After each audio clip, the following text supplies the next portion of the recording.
अब हमारा तेल तेज गर्म हो चुका है। अब हम इसमें पूड़ियाँ डालेंगे, मतलब पानी पूरी की पूड़ियाँ। तभी तो हमारी पानी पूरी बनकर तैयार होगी।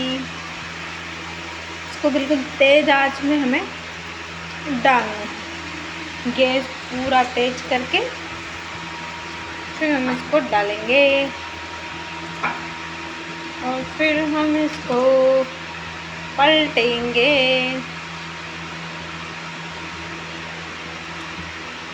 ऐसे करके ऐसे करके। एक पूड़ी तो मेरी गिर ही गई।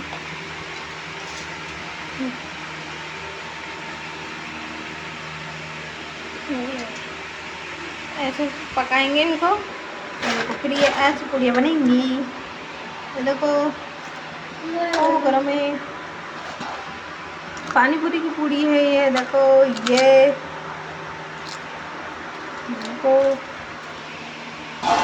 ये हमने बना ली है पानी पूरी की पूड़ियाँ।